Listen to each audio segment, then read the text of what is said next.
اور تم کو جو کچھ مصیبت پہنچتی ہے وہ تمہارے ہی ہاتھوں کے کیے کاموں کے باعث ہے، اور بہت سے تو وہ درگزری کر دیتا ہے جبکہ اپنی فرما برداری میں رہنے کا فائدہ یہ بیان کیا ہے، وَأَنْتُمُ الْأَعْلَوْنَ إِن كُنتُم مُؤْمِنِينَ، اگر تم پورے مومن ہو تو تم ہی غالب رہو گے۔ سورہ نو میں فرمایا، تم اپنے پروردگار سے گناہ بخشواؤ، بے شک وہ بڑا بخشنے والا ہے۔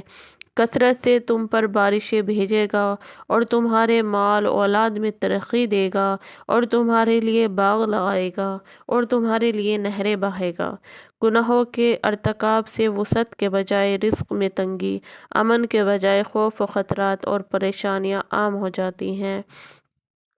تو اس کے لیے سورہ نحل کی آیت 112 میں ذکر ہے، وَضَرَبَ اللَّهُ مَثَلًا قَرْيَةً كَانَتْ آمِنَةً مُطْمَئِنَّةً يَأْتِيهَا رِزْقُهَا رَغَدًا مِنْ كُلِّ مَكَانٍ فَكَفَرَتْ بِأَنْعُمِ اللَّهِ فَأَذَاقَهَا اللَّهُ لِبَاسَ الْجُوعِ وَالْخَوْفِ بِمَا كَانُوا يَصْنَعُونَ۔ اور اللہ تعالیٰ ایک بستی والوں کی حالت بیان فرماتے ہیں کہ وہ بڑے اطمینان امن میں رہتے تھے، ان کے کھانے پینے کی چیزیں بڑی فراغت سے چاروں طرف سے ان کے پاس پہنچا کرتی تھیں، سوائے انہوں نے ان نعمتوں کی بے قدری کی یعنی خدا کی نافرمانی کی۔ اس پر اللہ تعالیٰ نے ان کی حرکات کے سبب ایک محیط قحط اور خوف کا مزہ چکھایا، جبکہ اپنی فرما برداری کے سلسلے میں فرمایا کہ وَمَن يَتَّقِ اللَّهَ يَجْعَل لَّهُ مَخْرَجًا وَيَرْزُقْهُ مِنْ حَيْثُ لَا يَحْتَسِبُ وَمَن يَتَوَكَّلْ عَلَى اللَّهِ فَهُوَ حَسْبُهُ۔ یہ سورہ طلاق کی آیت 2 اور 3 ہے۔ ترجمہ ہے، اور جو شخص اللہ سے ڈرتا ہے، اللہ اس کے لیے نجات کی راہ نکال دیتا ہے اور اس کو ایسی جگہ سے رزق پہنچاتا ہے جہاں سے اس کا گمان بھی نہیں ہوتا، اور جو شخص اللہ پر توکل کرے گا تو اللہ تعالیٰ اس کے لیے کافی ہے۔ ایک دفعہ رسول خدا نے ارشاد فرمایا، میں ایک ایسی آیت جانتا ہوں کہ اگر لوگ اس پر عمل کریں تو وہ پریشانی سے نجات کے لیے کافی ہو جائے۔ اس کے بعد حضور نے اس آیت کی تلاوت کی، وَمَن يَتَّقِ اللَّهَ يَجْعَل لَّهُ مِنْ أَمْرِهِ يُسْرًا۔ یہ بھی سورہ طلاق کی آیت نمبر 4 ہے۔ اور جو شخص اللہ کا تقوی اختیار کرتا ہے تو اللہ تعالیٰ اس کے ہر کام میں آسانی کر دے گا۔ قبولیت دعا میں بے صبری کا مظاہرہ نہیں کرنا چاہیے انشاءاللہ۔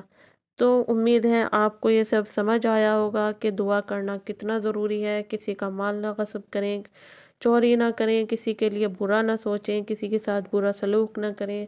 تو انشاءاللہ جو بھی آپ کی پریشانی ہیں، جن بھی پریشانیوں سے آپ جھوج رہے ہیں، تو وہ سب آپ کی پریشانیاں دور ہوں گی۔ بس یہ ہے کہ آپ کو خدا کو راضی کرنا ہے، 4 معصومین کو راضی کرنا ہے، پھر دیکھیے آپ کے کام کیسے ہوتے ہیں۔ آپ کے کام آپ کو پتہ بھی نہیں چلے گا، بخوبی انجام ہوتے رہیں گے خود بخود۔ تو آپ سب سے اچھا کریں، اچھا بولیں اور ہمیشہ اچھے کی امید کریں خدا سے، تو ہر کام آپ کا بہت اچھا ہوگا۔ خدا حافظ، السلام علیکم، دعاؤں میں یاد رکھیں۔ اس چینل کو سبسکرائب کریں، لائک کریں، شیئر کریں، اور یہ صدقہ جاریہ ہے، اس کو شیئر کرتے رہیں۔ خدا حافظ۔